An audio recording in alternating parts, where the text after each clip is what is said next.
প্রণাম গুরুদেব, আপনার শ্রীচরণে প্রণাম জানাই। আজ আমার মনে এক গভীর প্রশ্ন জেগেছে। গীতা পড়তে পড়তে আমি ভীষণ দ্বিধায় পড়ে গেছি। ভগবান শ্রীকৃষ্ণ অর্জুনকে বলেছেন, আমি এদের সবাইকে আগেই মেরে রেখেছি, তুমি শুধু উপলক্ষ হও। এই কথা পড়ে আমার মনে ভয় ঢুকে গেছে গুরুদেব। তাহলে কি আমাদের জীবনের সবকিছু আগেই লেখা? আমরা কি শুধু একটা নির্দিষ্ট পথের উপর হাঁটছি? আমরা কি সবাই অর্জুনের মতো, আর ভগবানই সবকিছু করাচ্ছেন? যদি সবকিছু পূর্বনির্ধারিত হয়, তাহলে আমরা কেন পাপ করি? আমি তো পাপ করতে চাই না, তবু কেন ভুল হয়ে যায়? পাপ কি তাহলে আমার পূর্বনির্ধারিত? আজ আমাকে একটু গভীরভাবে বুঝিয়ে দিন গুরুদেব। প্রণাম মা, তোমার প্রশ্ন খুব গভীর এবং পবিত্র। এই প্রশ্ন সেই মানুষই করে যে সত্যকে জানতে চায়। ভগবদ্গীতাকে বুঝতে হলে ধীরে ধীরে বুঝতে হয়। তাড়াহুড়ো করলে গীতার মর্ম ধরা যায় না। ভগবান যখন বলেন নিমিত্তমাত্র হও, তখন তিনি এটা বলেননি যে মানুষ দায়িত্বহীন। তিনি বোঝাতে চেয়েছেন সময়ের নিয়মকে। গীতা 11 অধ্যায়ে ভগবান বলেছেন, আমি কাল, আমি সময়। সময়ের নিয়মে যাদের মৃত্যু অবশ্যম্ভাবী ছিল, তারা যুদ্ধ হোক বা না হোক মরবেই। অর্জুন কেবল সেই ঘটনার মাধ্যম। তাহলে গুরুদেব, আমরা কি নিজের ইচ্ছায় কিছুই করতে পারি না? না মা, তা নয়। সবকিছু পূর্বনির্ধারিতও নয়, আবার সবকিছু মানুষের হাতে থাকেও না। মানুষ কোথায় জন্মাবে, কোন পরিস্থিতিতে পড়বে, তা অনেক সময় পূর্বনির্ধারিত। কিন্তু সেই পরিস্থিতিতে সে কি সিদ্ধান্ত নেবে, সেটাই তার স্বাধীন ইচ্ছা। ভগবান বলেছেন, তোমার অধিকার কর্মে, ফল তোমার হাতে নয়। অর্থাৎ তুমি কি করবে সেটা তোমার হাতে, কিন্তু তার ফল কখন আসবে, কিভাবে আসবে, সেটা ঈশ্বরের নিয়ম। তাহলে পাপ কেন হয় গুরুদেব? যদি স্বাধীন ইচ্ছা থাকে, তবু আমি কেন ভুল করি? পাপ পূর্বনির্ধারিত নয় মা। গীতা অনুযায়ী পাপের মূল কারণ 3টি। প্রথম, অজ্ঞান, আমরা বুঝতে পারি না কোনটা সত্যিকারের কল্যাণ। দ্বিতীয়, কামনা ও আসক্তি, আমরা তৎক্ষণাৎ সুখ চাই। তৃতীয়, অহংকার, আমরা ভাবি আমি কর্তা, আমিই সব করছি। এই 3টে মিলেই মানুষকে ভুল পথে নিয়ে যায়। তাই পাপ হয়, কিন্তু সেটা ঈশ্বর লিখে দেন না। আমরা কি তাহলে সবাই অর্জুন? হ্যাঁ মা, অর্জুন একজন ব্যক্তি নয়, অর্জুন একটি মানসিক অবস্থা। যখন মানুষ দ্বিধায় পড়ে, ভয় পায়, ঠিক ভুল বুঝতে পারে না, তখন সে অর্জুন হয়ে যায়। আর ভগবান কৃষ্ণ বাইরের কেউ নন, তিনি মানুষের ভিতরের বিবেক, ভিতরের সত্যবোধ। তাহলে গুরুদেব, আমি খারাপ নই? ভুল করলে আমি নষ্ট হয়ে যাই না? না মা, ভুল করাই শেখার পথ। ভগবান বিচারক নন, তিনি করুণাময়। তুমি প্রশ্ন করছো, এই প্রশ্ন করাটাই প্রমাণ তোমার আত্মা জাগ্রত। মানুষ পুতুল নয়, মানুষ সিদ্ধান্ত নিতে পারে। পাপ পূর্বনির্ধারিত নয়, চেতনা জাগলে পাপ ঝরে যায়। প্রশ্ন করাই মুক্তির প্রথম ধাপ। প্রণাম গুরুদেব, সব কথা শোনার পর আমার মনে অনেকটা শান্তি এসেছে, কিন্তু আরও কিছু প্রশ্ন আমাকে ভেতর থেকে নাড়া দিচ্ছে। আপনি বলেছিলেন মানুষ পুতুল নয়, তার সিদ্ধান্তের স্বাধীনতা আছে। কিন্তু গুরুদেব, যদি ভগবান সব জানেন, অতীত, বর্তমান, ভবিষ্যৎ যদি তার কাছে একসাথে প্রকাশিত থাকে, তাহলে তিনি আমাদের পরীক্ষা নেন কেন? তিনি তো আগেই জানেন আমি কি করব। তাহলে এই জীবন, এই সংগ্রাম, এই কষ্ট, সবকিছুর প্রয়োজন কি? আজ আমি এর গভীর উত্তর জানতে চাই। প্রণাম মা, আজ তুমি সেই প্রশ্নে পৌঁছেছ যেখানে গীতার দর্শন শেষ সীমায় এসে দাঁড়ায়। এই প্রশ্নের উত্তর সহজ নয়, কিন্তু সত্য। ভগবান পরীক্ষা নেন না এই জন্য যে তিনি জানেন না। ভগবান পরীক্ষা নেন মানুষের জন্য, ভগবানের জন্য নয়। আগুনে সোনা দিলে আগুন সোনাকে চেনে না, সোনা নিজেকে চেনে।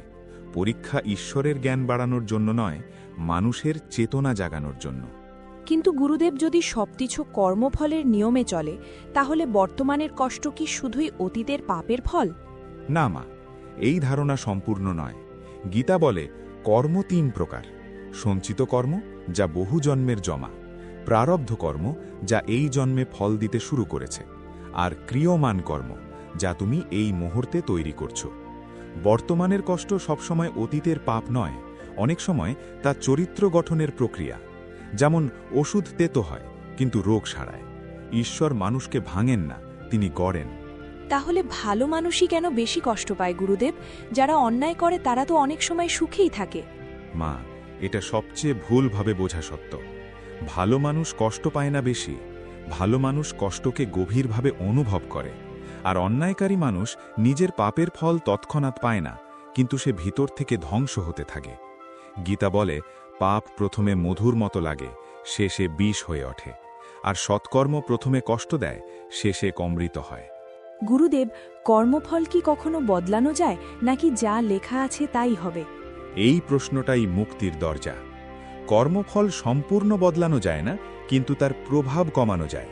যেমন নদীর স্রোত থামানো যায় না, কিন্তু নৌকা চালানো যায়। ভগবান বলেছেন, যে আমাকে শরণ নেয় তার কর্ম আমি দগ্ধ করি। এর মানে কর্মের ফল থাকে, কিন্তু তা মানুষকে আর বাঁধতে পারে না।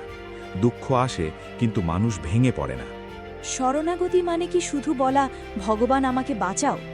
না মা, শরণাগতি খুব গভীর বিষয়। শরণাগতি মানে দায়িত্ব ছেড়ে দেওয়া নয়, অহংকার ছেড়ে দেওয়া। শরণাগতি মানে বলা, আমি চেষ্টা করব, কিন্তু ফল তোমার হাতে। শরণাগতি মানে কর্ম থেকে পালানো নয়, কর্মে নিজেকে ঈশ্বরকে অর্পণ করা। তাহলে মুক্তি কি গুরুদেব? মৃত্যুর পরে কিছু পাওয়া? মুক্তি মৃত্যুর পরে নয় মা, মুক্তি এখন। মুক্তি মানে দুঃখ থাকলেও ভিতরে শান্তি। মুক্তি মানে সুখ না পেলেও ভেঙে না পড়া। মুক্তি মানে নিজের ভুলকে ঘৃণা না করে সংশোধন করা। যে মানুষ নিজেকে ক্ষমা করতে শেখে, সে মুক্তির পথে হাঁটে। গুরুদেব, তাহলে শেষ কথা কি? আমরা কিভাবে বাঁচব? শেষ কথা খুব সহজ, কিন্তু পালন করা কঠিন। কর্ম করো, কিন্তু অহংকার ছাড়া। ভালোবাসো, কিন্তু আসক্তি ছাড়া। চেষ্টা করো, কিন্তু ভয় ছাড়া। আর ভুল হলে নিজেকে ঘৃণা করো না। ভগবান শেষ পর্যন্ত বলেছেন, আমার শরণ নাও, আমি তোমাকে সব পাপ থেকে মুক্ত করব। এর মানে তুমি নিখুঁত হবে না, কিন্তু তুমি একা থাকবে না।